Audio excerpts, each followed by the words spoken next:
Here we go, the compression wheelie.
Hi, I'm Chad, and this is my WR250X that you just watched me loop. I thought it would be helpful to do a recap of exactly what happened, break it down bit by bit, and share the mistakes that I made with you so that hopefully I can learn from this and hopefully you can avoid making the same mistake that I did with your motorcycle. It's not fun and it definitely hurts. So let's start with the situation. I was out practicing wheelies on an evening in virtual reality in my wheelie spot, as I normally do. And I was trying a few different kinds of wheelies, as you saw in just that first minute of the video. I was doing clutch up wheelies in first gear, clutch up wheelies in first shifting to second, and second gear compression wheelies. Now the reason that I was doing that is because it's a bit hard to get the front wheel off the ground with this bike in second gear. Well, for me specifically, I'm a big guy. I'm 6'3", 215 pounds. So it needs that little bit of help. And by compressing the front end, you're basically pogo sticking it. The rebound of the forks is gonna push you up and make it much easier for the bike to get the front wheel off the ground. So a bit later on in the video, I decided to try a first gear power wheelie, something I'd never really done before on my bike just because I didn't expect it to work, honestly. I had done some hard roll-ons on the throttle in first gear before, just trying to accelerate quickly and the front wheel didn't come off the ground. So wasn't really sure what I was expecting there, but I decided to give it a shot. I wanted to see what would happen. So I hit the throttle pretty hard in first gear that first time and the front wheel hardly came off the ground. So I was like, okay, what if I do a little bit of compression? Just trying something new, let's see how this works. So that was the first no-no. There's really no need to compress the front end to get the front wheel off the ground in first gear. Using the clutch works just fine. I've demonstrated that many times over in the course of my ownership of this bike, and that was my first mistake. That caused the front wheel to come off the ground so quickly that I just really didn't have any time to think about what was happening and react, and I had that fight or flight instinct, and I chose to flight. So as you saw, my feet came off the pegs, which rendered my rear brake completely useless, which is mistake number 2. If I had been just a little bit more prepared for that, I probably would have been able to just give the rear brake a gentle little tap and bring the front wheel back down to the ground, resolving the issue. As soon as the bike got up to, I'd say probably 45 or 50 degrees, it was coming up so quick my feet were just off the pegs. And as you saw from there was no recovering it. It was too far back with too much momentum and it just kept going. So my feet hit the ground first and I actually stubbed the big toe on my left foot pretty hard inside of my boot, hard enough that beneath the toenail is now completely purple and very sensitive to the touch. But the toe bone itself is in good shape. Went and got x-rays afterwards, no breaks. But as I was falling back, I slipped off of my feet after stubbing my toe, kind of came onto my back and my side. My helmet brake light popped off because that part of my head hit the ground. Hit my shoulder pretty hard, so this whole area of my left upper body, my upper back, my shoulder, I hit my elbow as well. Just really, really, really sore, even 3 days later. But again, went and got x-rays and no fractures or anything, so we're looking good there. Hopefully in a week or so, I'll be feeling good enough to hop back on a bike. The other thing that was kind of weird was my thumb. And this is what I'm most concerned about. So if you notice when I'm coming off of the bike and I start to roll, my right arm tucks over me and actually smacked the ground, or at least as far as I can determine from the video, but I jammed my finger into the ground and ripped a little bit of skin off. The nail cut into my thumb, and it's just super swollen and not comfortable to move at all. It's not very strong. So that's the thing I'm most bummed about. But imagine if I hadn't been wearing gloves, or if I hadn't been wearing any protective gear. I'd be in much worse shape than I am. Even at a pretty slow speed, to do this kind of damage to myself, I wouldn't even want to think about what would have happened if I hadn't been wearing gloves and the rest of my riding gear.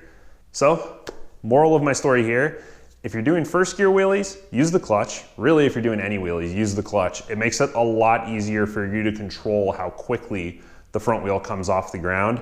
Make sure you're very comfortable using your rear brake. That is the most important thing you can do. I want to give a shout out to Mandrew Moto Vlogs, and I'm going to go ahead and link a video of his down below in the description here. It's a super comprehensive how-to wheelie video. And one of the things that he talks about in that video that I feel like almost no other how-to wheelie videos talk about is how important the rear brake is. Everybody just says, cover the rear brake. That's gonna save you if you go back too far. You need to get comfortable using the rear brake. What you really should be doing is getting comfortable popping the clutch, getting the wheel off the ground, and catching the bike on the rear brake. So once it comes up to a point where you're comfortable holding a wheelie, press on that rear brake. That's gonna slow you down, keep you from going back too far, and get you close to balance points so that you can ride your wheelie a little bit longer. And overall, you're just in more control of the bike, which is always a good thing. Now that we've talked about exactly what happened, what not to do when you're trying to wheelie, and the physical condition that I'm in, let's take a look at the bike and see how she's doing. So overall, she's not in too bad of shape. As you saw, the first thing to touch the ground was the tail of the bike. Naturally, the fender eliminator kit, my license plate, and the tail section, tail light, got folded upwards after making contact with the ground. The wires are all torn up and exposed for my turn signals and my brake light. I took the license plate off already to make an effort to try to straighten it. Might see if I can get a new one. My poor Yoshimura slip-on end cap, carbon fiber, scraped up, as well as the spark arrestor insert. I did see that you can buy those parts independent of the full slip-on itself, so I might do that. Otherwise, I might look at a new slip-on. More to come, more to come. That's about it for the tail section though. A little bit of damage to the subframe. Not sure if it's bent outside of just the bracket right here. This is part of the subframe that's painted black. That is where obviously the fender eliminator kit mounts. So that got folded up.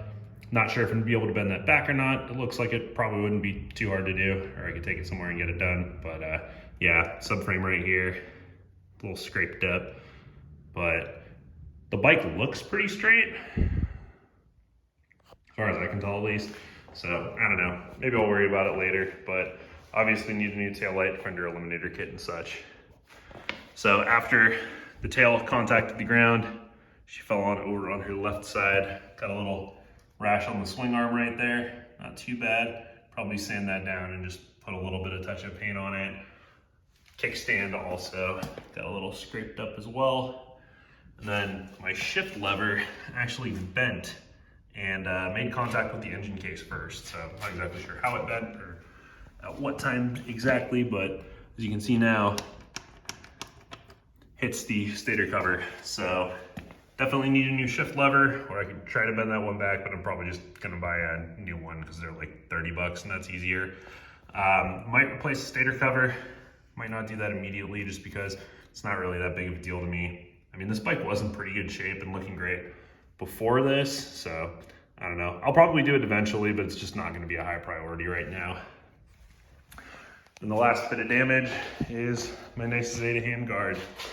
So it's a little bit bent. You can see right here, it's just a little twisted compared to the right hand one, a little straighter. The handguard itself actually made no contact with the ground, and I think that the turn signals still work too, so that's cool because they're integrated into the plastic pieces there. But coming down here, got some rash. So less than ideal, but I've been looking around online. These things don't seem to be too expensive, maybe 70 or 80 bucks. So once I replace that handguard, get that new shift lever, and fix up everything that's going on with the tail, should be about good as new. She started right up after I picked her up, although I had to pull the clutch in and put the kickstand up, but Ran, no issues, wasn't making any funny sounds, so I think we'll be good. And there's my Daytona 675R track bike. Glad that this didn't happen on that. And my Toyota V4. Extra glad this didn't happen on that. And Rossi still approves.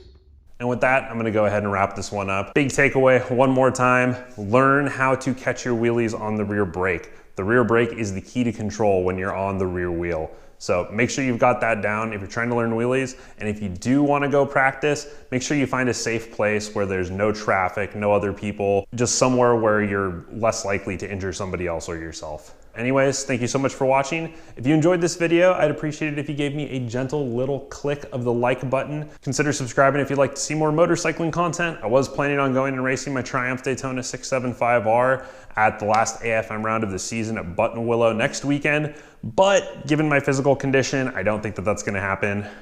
So we'll see. Got some track days coming next month in November and planning on racing CVMA in December. Once I get this thing fixed back up, I'm gonna go back out and redeem myself. A lot to learn here, and as painful as it is, I'm grateful for the experience and what it's been able to teach me. Drop a comment below.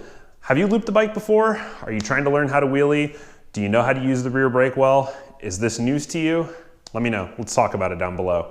But thanks again so much for watching, and hopefully I heal up quickly so that I can catch you in the next one ASAP. Until then, later.